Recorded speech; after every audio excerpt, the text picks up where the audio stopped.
Hey guys, how's it going? Uh, this go around, I think I'll just show you a few comics related books. Some I've had for quite a while, some I just recently got. Uh, but just, I know a lot of guys like me and they kind of like researching comic history and behind the scenes stuff. And this is just a little bit of that.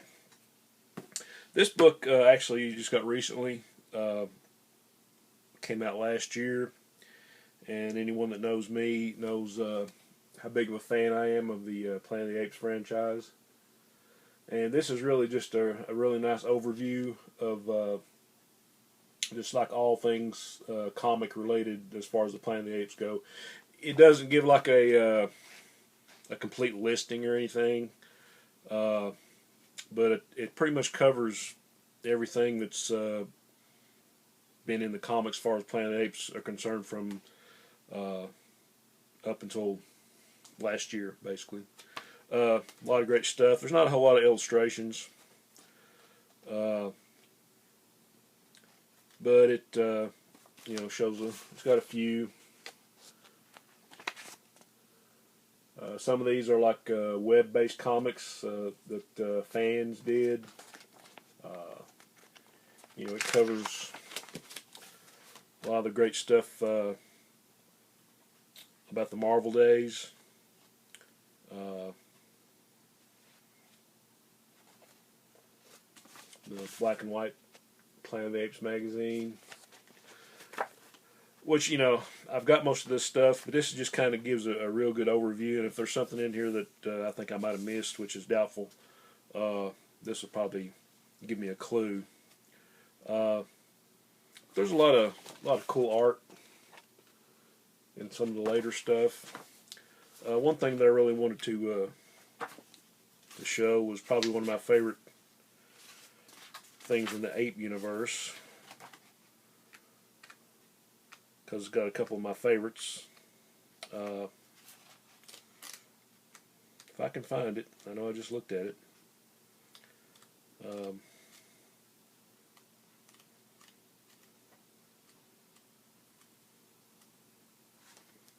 Nothing more boring than watch somebody look through a book, right?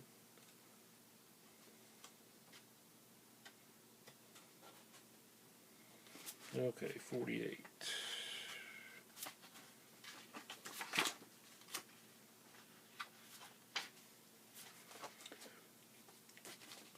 Okay, anyone that knows me knows what a fan of Tom Sutton that I am.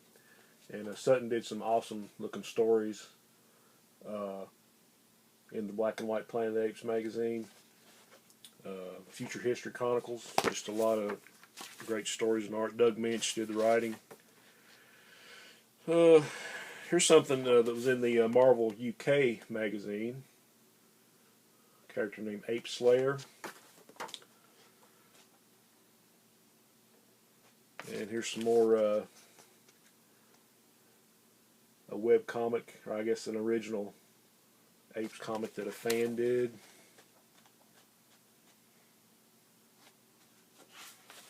Here's some of the stuff from Dark Horse.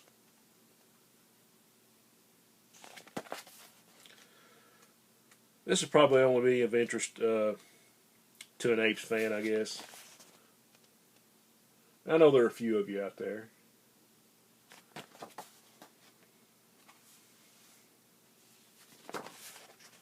I know Boom Comics did some really nice series in the last few years. And then, of course, there was the Star Trek Planet of the Apes crossover, which Gimpy and I just went crazy over. There's some more recent art. Basically, like I said, this is just for hardcore ape guys, which I am one. So there's that. Been getting a lot of stuff from tomorrows.com. They have some great stuff, comic related stuff like Back Issue and Comic Book Artist and Comic Creator, and just a whole bunch of comics related stuff.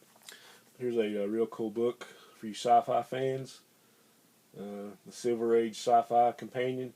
Basically, this is just DC, because I don't know if Marvel really had a I don't know, a sci-fi era, unless it was, well, you know, you have to count the early Kirby monster books. You know, I would have, you know, so that's sort of kind of like horror, sci-fi, whatever.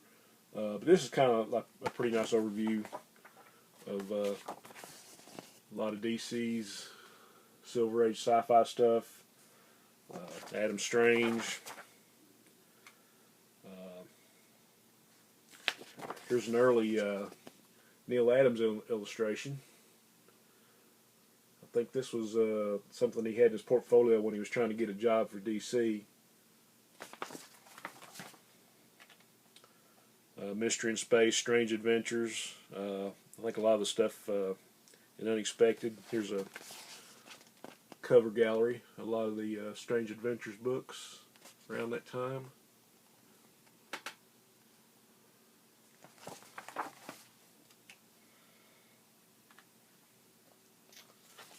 Some Mystery in Space.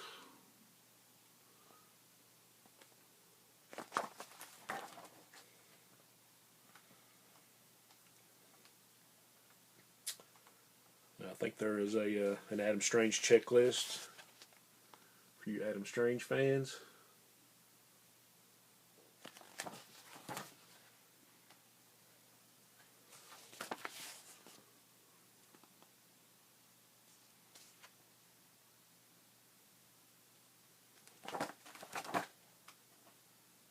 Atomic Nights. This is one of my favorite features. About a post-Holocaust or post-apocalyptic world, and you had these guys inside radiation-proof suits of armor riding on giant dogs. So pretty good stuff. Lots of great Murphy Anderson artwork.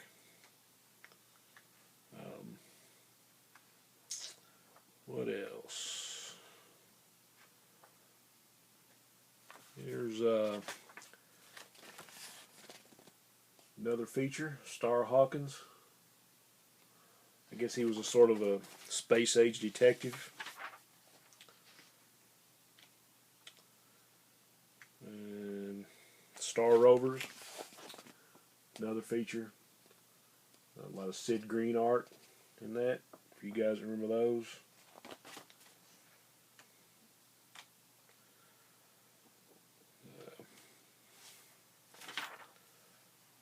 Let's see. Basically, you know, you got some strange sports stories stuff in there.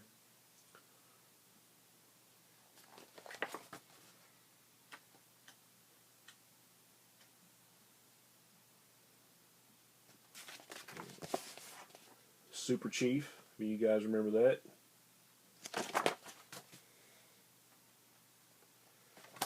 Let's see.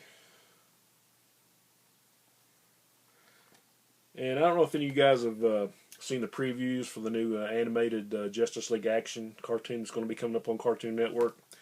But I think Howler Mouse and I both were kind of like, oh my god, I can't believe they put that character in there. But if any of you guys remember some old stuff from Mystery in Space and Strange Adventures, there was a character called Space Cabbie. It was actually a guy driving a cab, spaceship cab, and the adventures he got into. But there's a picture of Space Cabbie's cab. So be on the lookout for Space Cabbie in Justice League Action. Okay, another companion I picked up, the Flash companion. Kind of got a pretty good overview on all the characters that were Flash up until, let's see, 2008. So this book is about 8 years old. But it kind of gives a pretty good view of like the Silver Age Flash and Golden Age Flash, which is next to Commandy is probably my favorite all-time comic book character. There's some a lot of features on the Golden Age Flash, Silver Age Flash.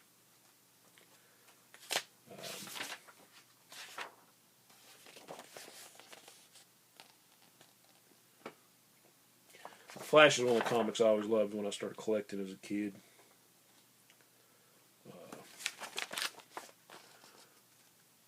There's a cool cover drawn by one of my favorite artists, Dick Dillon.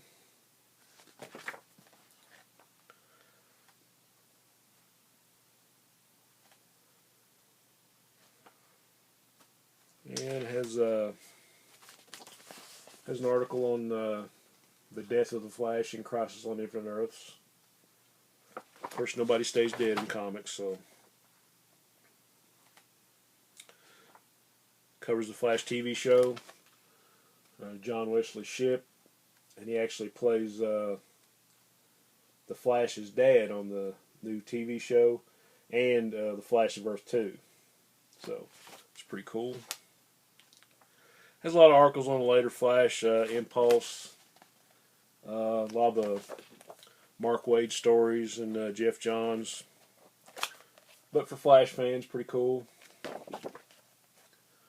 Really like that cover. Okay, and this one I've just started reading. I'd wanted this for a while because one of my favorite comics creators. This one is Dick Giordano, Changing Comics One Day at a Time.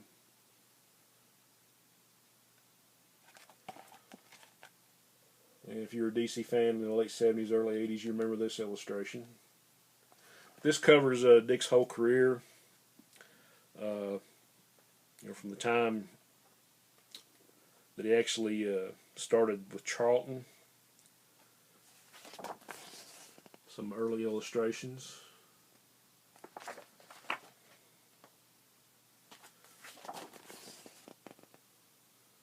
Some early sci-fi stuff.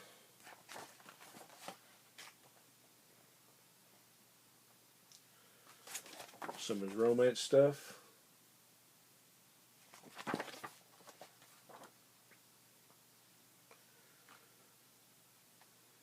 And what a lot of people may or may not know is that when Dick Giordano came over from Charlton Comics, he brought a lot of guys with him, like Steve Skates, Jim Aparo, I think at that time Steve Ditko came over for a while and did The Creeper and Hawk and Dove. And after a while, besides the great artwork and inking he did, he became an editor.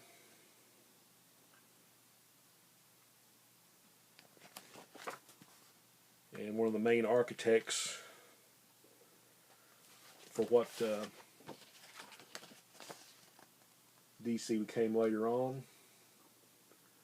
There's a cool Elongated Man story that I remember.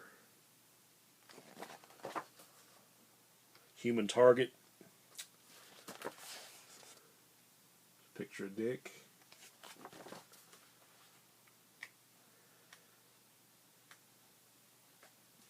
Here's some stuff he did for Marvel. Some inking. A lot of people might not be aware of. Fans of Dracula probably recognize the Tomb of Dracula black and white magazine.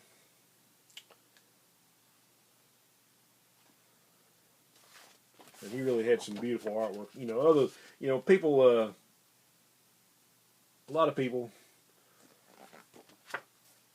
will know Giordano from, inking Neil Adams on Green Lantern, Green Arrow, and inking Batman, and he was a partner in Continuity Associates, excuse me, with Neil Adams.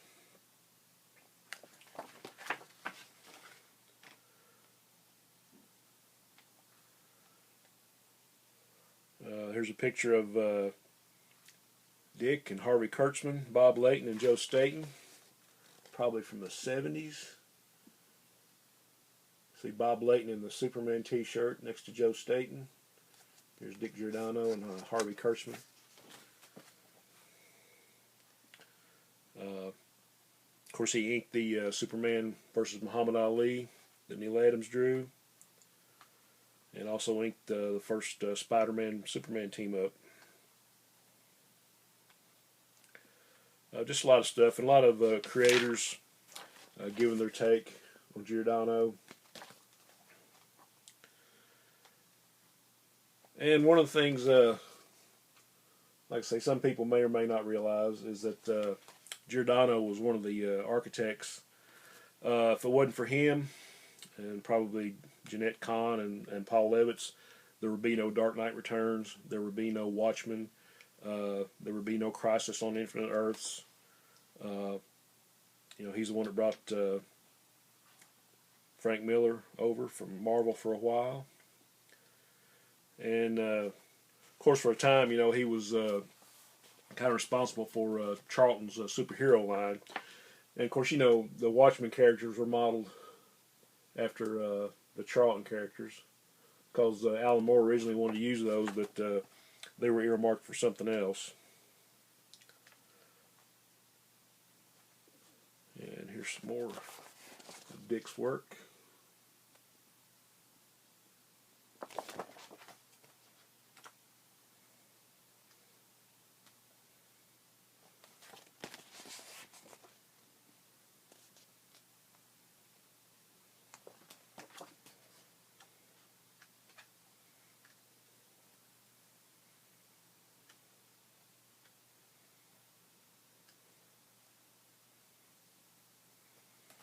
Here's some pages showing the Giordano method.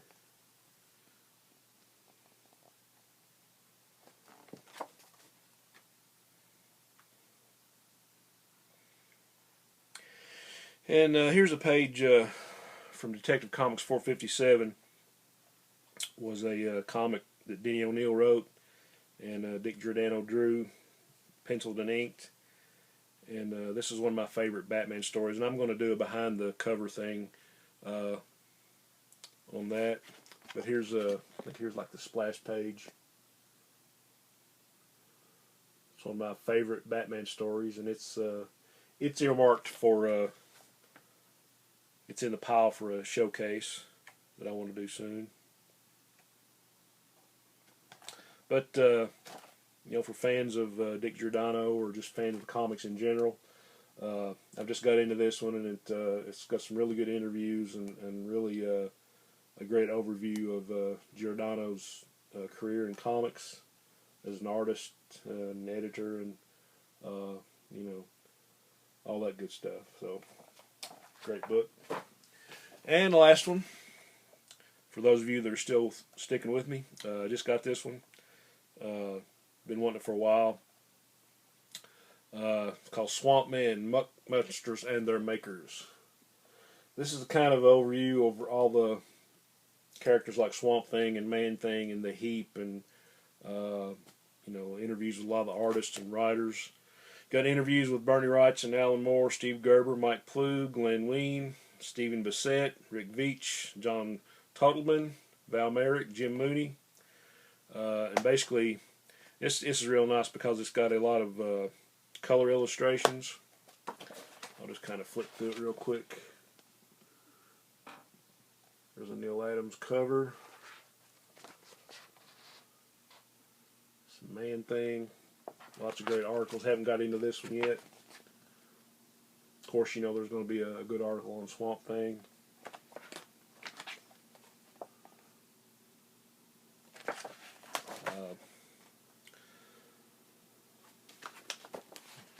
Article, interview with Len Wein.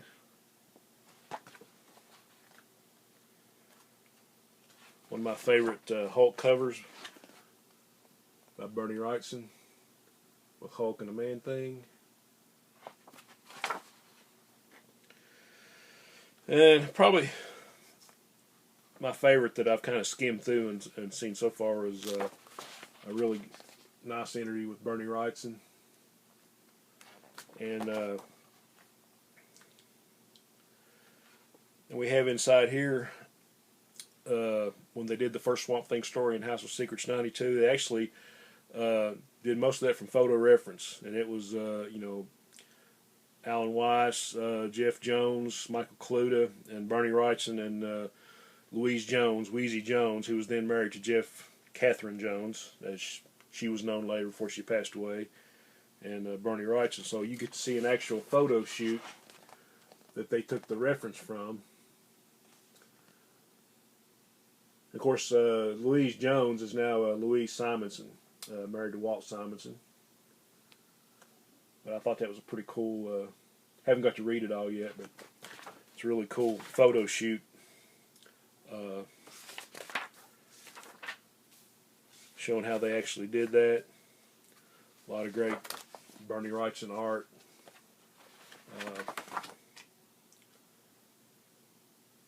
Like I said, great interview.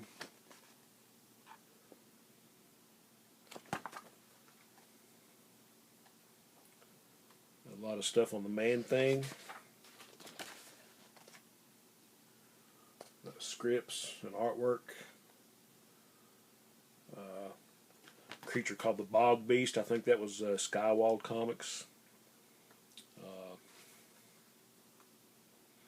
There's actually some stuff in here about Howard the Duck, because he and Man-Thing were in a few stories together.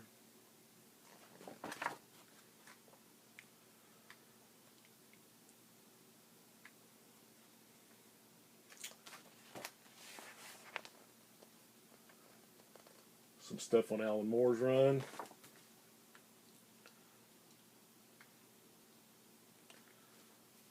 There's some scripts.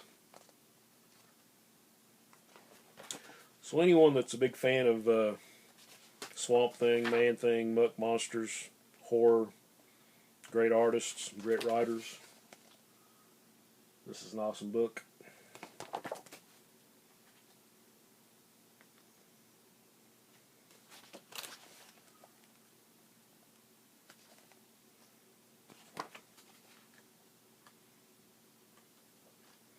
Okay, there's the back cover. Alright guys, that's all I got for today, or for this video anyway. For those of you that stuck with me, I appreciate it. Any comments are most certainly welcome. And hope you're having a great weekend. Onward and upward.